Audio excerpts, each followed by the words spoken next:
Sidang lanjutan kasus kematian Prada Luki dengan terdakwa Letu Ahmad Faisal kembali digelar di Pengadilan Militer Kupang hari ini. Saksi yang dihadirkan mengungkap Prada Luki sempat berkali-kali minta ampun saat dianiaya seniornya. Anggota Provos Pratu Petrus Canisius Wae dihadirkan sebagai saksi menjelaskan peristiwa penganiayaan terhadap Prada Luki. Pratu Petrus menyebut salah satu terdakwa Pratu Abner Yeterson memukul Prada Luki atau korban dengan selang. Saksi juga melihat terdakwa Letu Ahmad Faisal tidak menghentikan tindak kekerasan pada Prada Luki. Pratu Petrus juga mengungkap Prada Luki sempat berkali-kali meminta ampun, namun seniornya tidak menghentikan tindakan kekerasan tersebut. Pratu Abner tadi mencambuk pakai selang. Siap. Ada terdakwa. Melarang nggak terdakwa? Siap, izin tidak? Tidak, diam saja. Siap. Kalau menurut saksi, seorang Letnan 1 dengan jabatan Danki Siap. memerintahkan Pratu untuk berbuat itu, bisa nggak mencegah? Siap, izin kalau diperintahkan bisa. Bisa kan? Siap. Kalau ada orang teriak atau orang dipukul di situ, dengar nggak suara pukul? Mohon izin kami dengar. Dengar. Siap. Jadi di antara 4 orang tadi ini yang datang, ada nggak yang suara mukul-mukul, suara pukulan? Izin kami mendengar suara teriak. Hanya kami tidak melihat siapa yang pukul. Ya, teriak itu karena dipukul. Siap. Apa teriakannya? Izin bilang ampun. Ampun. Siap. Itu suara siapa yang saksi? Izin almarhum. Almarhum. Siap. Ya. Tapi saksi tidak melihat siapa yang mukul. Izin kami tidak melihat.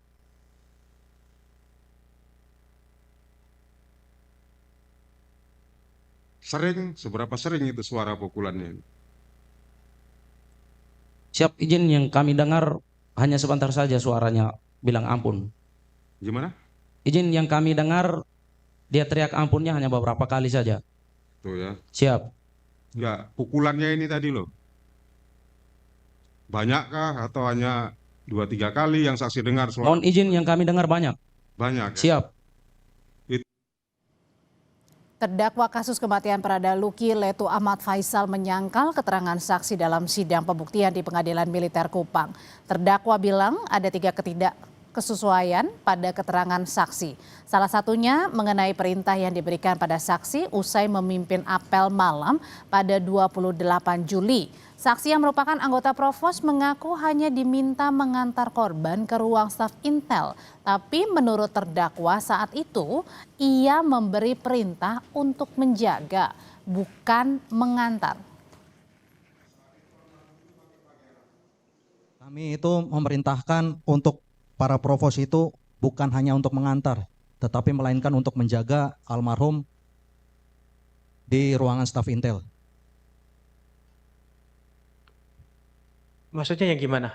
Itu keterangan terdakwa sendiri, karena saksi nggak ada bilang gitu tadi. Siap tadi menyampaikan hanya mengantar. Dan pada saat itu juga Basi Intel itu memerintahkan untuk kembali. Kan pada saat itu yang juga, mengantarnya dibenarkan. Yang mengantarnya kami dibenarkan. menyampaikan itu menjaga, bukan mengantar. Kalau Menjaga. mengantar itu kan posisinya Provos itu kembali, tapi kami menyampaikan untuk menjaga. Oke, terdakwa. Tadi ulangi, saksi. Tadi terdakwa menyangkal bahwa perintahnya itu bukan hanya sekedar mengantar, tapi juga menjaga. Atas sangkalan terdakwa, saksi tetap ada keterangannya atau membenarkan? Mohon izin tetap pada Tetap keterangan. ada keterangannya. Siap. Lebih lengkap kita ulas hasil persidangan yang sudah berlangsung 4 kali sidang dari kasus kematian Prada Luki. Kita bahas bersama mantan Kabais TNI Soleman Ponto. Pak Soleman, selamat malam. Ya, selamat malam. Hadir juga bersama saya ada pakar hukum pidana Heri Firmansyah. Mas Heri, selamat malam. Selamat malam, Assalamualaikum warahmatullahi wabarakatuh. Waalaikumsalam, saya mau ke Pak Soleman dulu. Pak Soleman, 4 kali sidang sudah berlangsung dan saya mendengar ini keterangan-keterangan terdakwa maupun juga dakwaan termasuk juga saksi. Pertanyaannya apakah sebegitu kerasnya begitu Pak Soleman? Ya. Apa yang terjadi keseharian di dalam militer kita ini?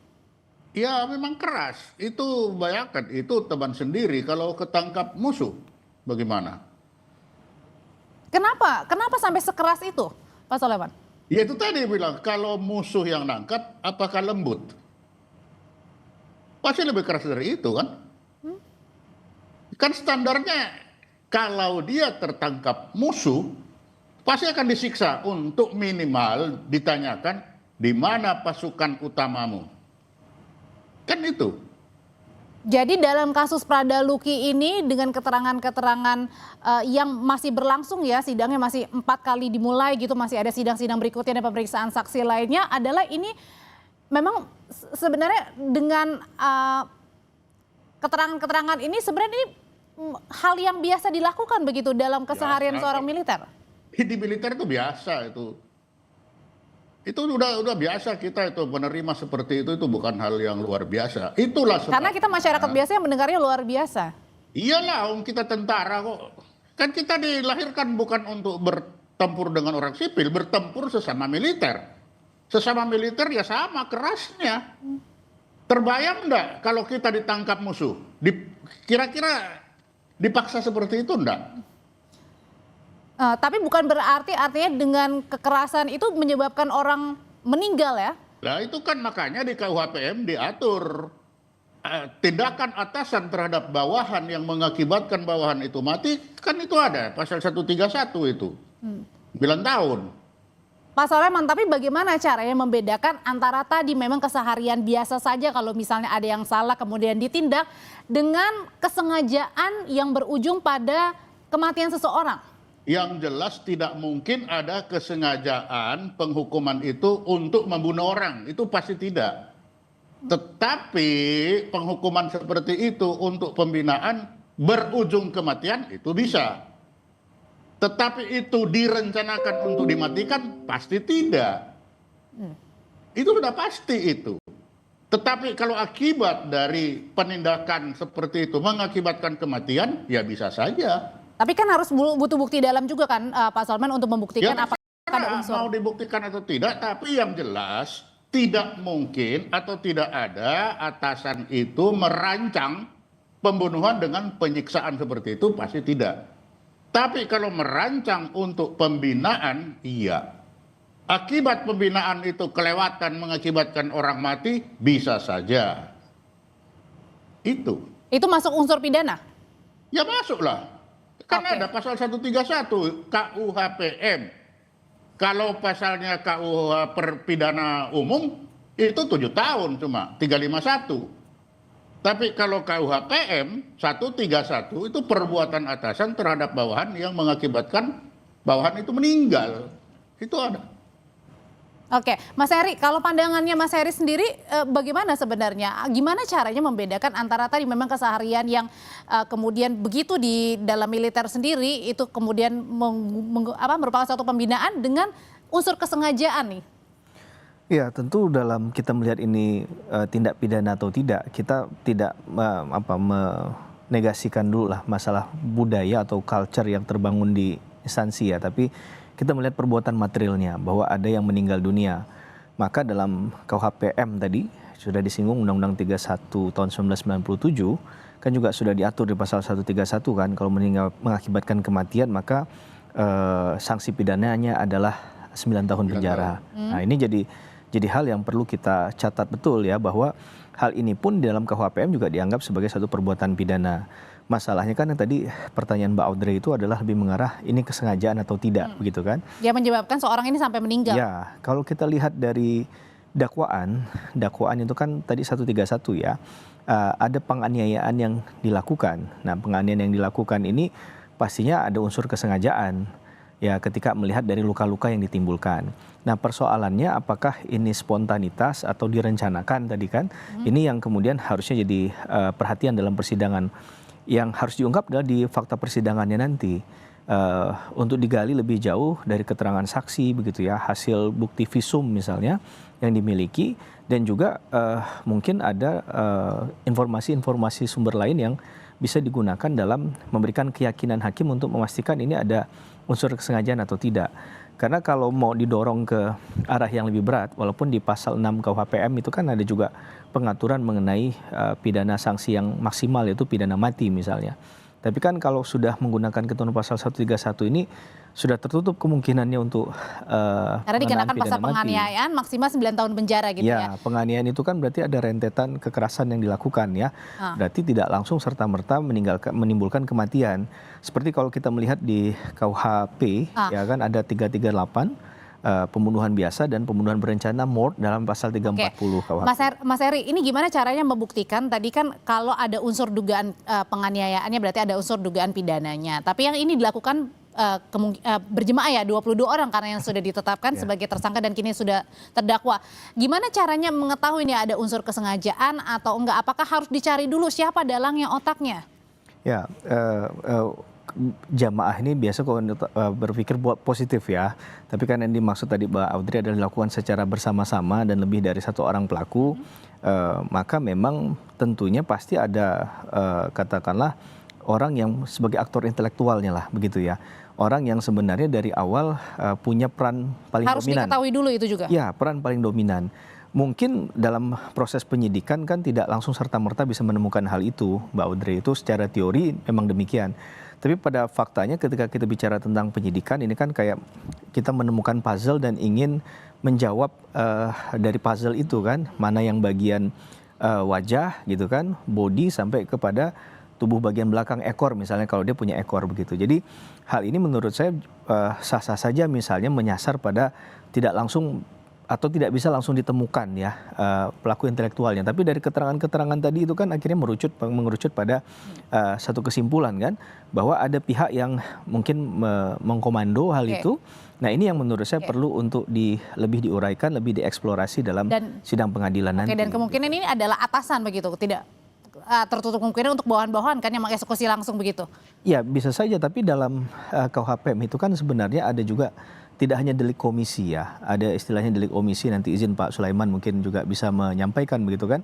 Ketika dia tidak melakukan sesuatu yang harusnya jadi kewajiban hukumnya, misalnya menghentikan sesuatu yang seharusnya dihentikan berdasarkan kepangkatannya tadi, juga bisa dikenai satu perbuatan pidana. Dan itu yang tadi banyak di sidang kita dengar sebenarnya, bagaimana kalau seorang atasan dengan pangkat ini melakukan pembiaran ya? Ya harusnya dia bisa nggak betul tadi melakukan sesuatu untuk menghentikan hal itu begitu. Seharusnya bisa nggak Pak Sulaiman ketika atasan begitu melihat bawahannya dianiaya harusnya bisa menstop? Berarti bisa. Artinya ada will atau enggak begitu ya? Bisa lah, atasan pasti bisa, namanya atasan raja. Kenapa kemudian dibiarkan? Nah itu dia, apakah dia membiarkan atau dia punya standar sendiri untuk pembinaan itu sampai di mana. Ada kalanya kita atasan itu kita biarin, coba berapa sih? Tapi ternyata kebablasan ya nasib itu. Standar pembinaan itu gimana Pak Sulaiman? Biar kita tahu nih antara standar memang untuk pendisiplinan ya dengan penganiayaan. Ya kayak itu tadi sebenarnya kalau kita itu sudah tidak aneh mendengar itu, hanya kenapa apakah kebablasan ataukah memang standar si fisik anaknya ini kurang kan kita belum tahu. Tapi kalau hal yang begitu itu biasalah, kalau di dalam kehidupan tentara itu bukan hal yang luar biasa itu pembinaan seperti itu. Oke, karena saya juga orang awam gitu ya, masyarakat biasa Pak Sulaiman. Jadi gimana nih batasan-batasan yang bisa kita terima di logika kita antara tadi tindakan untuk pendisiplinan seseorang untuk mengarah ke lebih baik sebagai tentara dengan tadi ada unsur pembiaran, penganiayaan, bahkan sampai menimbulkan korban jiwa. Makanya kalau kita lihat aja tadi kan pasal 131 itu tindakan atasan terhadap bawahan yang mengakibatkan bawahan itu mati. Nah itu kan itu. Berarti adalah itu tanggung jawab yang paling atas. Iya itu. Tapi yang jelas di situ tidak dilihat bahwa seorang atasan tidak akan merencanakan pembunuhan. Pasti tidak. Tetapi tindakan-tindakannya yang dapat mengakibatkan kematian iya bisa terjadi. Itulah sebabnya lahirlah 131 itu. Berarti kalau permintaan dari orang tua korban Prada Luki meminta untuk pengubahan pasal menjadi pembunuhan berencana, artinya bisa atau nggak Mas Er? Nanti ya usai jeda ya, tetap bersama kami di Sapa Indonesia Malam.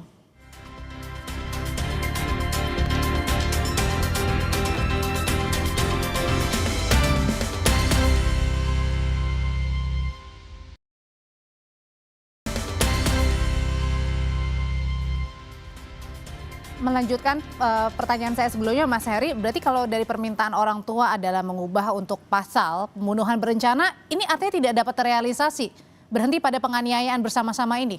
Ya, begini, bahwa melihat hukum acara yang berlaku dalam pidana militer kan juga sedikit tidaknya pasti juga mengacu pada ketentuan KUHP ya, Undang-Undang 8 1981. Di ketentuan pasal 144 kalau nggak salah, atau 141 gitu, berkaitan dengan perubahan dakwaan itu dibolehkan hanya 1 kali sebelum sidang dan itu pun tidak mengubah perbuatan pidananya. Jadi kalau jenis perbuatan pidana kan berkaitan dengan ancaman sanksi pidana, Mbak Audrey. Maka ini yang kemungkinan besar tidak akan terjadi begitu ya, karena sudah apalagi sudah menyentuh pada pembuktian begitu kan, sudah ada keterangan saksi yang digulirkan, sudah terlambat untuk melakukan hal itu. Dan mungkin auditor militer yang sebagai hal ini adalah jaksa penuntut umum dalam konteks pidana umum, peradilan umum itu juga melihatnya bahwa ketentuan pasal 131 ini unsurnya yang lebih dekat untuk terpenuhi gitu ya. Tadi sudah dikatakan ada tindakan dari atasan ke bawahan dengan kekerasan tadi kan yang menimbulkan kematian, maka ancamannya 9 tahun. Tapi yang menarik di situ ada kata yang dalam dinas. Nah, sebenarnya ini yang juga kalau saya tidak salah mencermati ya dalam persidangan yang berlangsung itu tempus dan lokus itu selalu dikejar oleh auditor militernya terhadap saksi-saksi yang dihadirkan. Anda mendengar, melihat suara kekerasan itu apa di hubungannya mana itu? Dan jamnya mungkin dipastikan itu karena tadi kalau 131 itu kan memang ini dalam konteks dinas kan. Oh, oke. Nah, maka itu pun juga Maka tadi dibilang Pak Soleman bilang karena itu adalah bentuk untuk pendisiplinan. ya, karena itu mungkin akan membuktikan hal tersebut. Tapi setidak-tidaknya kalau tidak terbukti pun, maka itu yang akan jadi guidance hakim kan untuk menilai bahwa ini sebenarnya konteksnya di luar katakanlah tadi upaya untuk memberikan pembelajaran dan lain sebagainya, berarti tidak muncul di sana kan. Maka menurut saya kata itu sebagai unsur yang membentuk pasal 31 KUHPM itu juga perlu diperhatikan. Sehingga kalau kita perhatikan tadi narasi dari pertanyaan dari auditor militer banyak mengarah ke sana kepada keterangan saksi begitu. Dan juga hakim yang menilai tadi dalam pengadilan militer saat ini juga sepaham dengan apa yang dilakukan oleh auditor militer sebagai jaksa penuntut umum dalam kasus ini. Pak Soleman, kalau gitu gimana caranya memberikan keadilan dari orang tua Prada Luki ini? Kan pasti menitipkan anaknya untuk berada di militer, untuk pasti harapan-harapan yang baik ya, tetapi kemudian tidak menyangka bahwa anaknya juga meninggal tewas nih di tangan-tangan seniornya. Begini, kita dulu saya mendaftar tentara dulu itu anak yang sulung itu dilarang masuk tentara dulu. Karena apa? Karena sudah tahu masuk tentara itu teken mati. Lah sekarang aja kita menganggap masuk tentara itu enak-enak. Tapi kan kalau mati di dalam pada saat dinas kan juga tanda tanya Pak Soleman, bukannya karena... Tidak selalu, mati di dalam latihan, mati dalam hal seperti ini tuh juga bisa terjadi. Tentara itu keras, maka jangan dianggap masuk tentara itu enak. Oke. Jadi jangan terlalu wah masuk tentara aja. Makanya aturan dulu anak yang sulung tidak boleh masuk. Anak tunggal tidak boleh masuk. Sekarang dibuka bebas. Pak Soleman. Anak tunggal boleh, anak sulung boleh. Kenapa? Kalau terjadi apa-apa ya begini, ini tuntutan orang tua. Tapi kalau misalnya pada saat Prada Luki atau almarhum ya, atau katakanlah prajurit-prajurit lainnya sudah meminta ampun begitu, kenapa masih dibiarkan hingga akhirnya merenggut nyawa? Itu pada seniornya itu minta ampun dianggap cengeng malah. Lebih baik diem.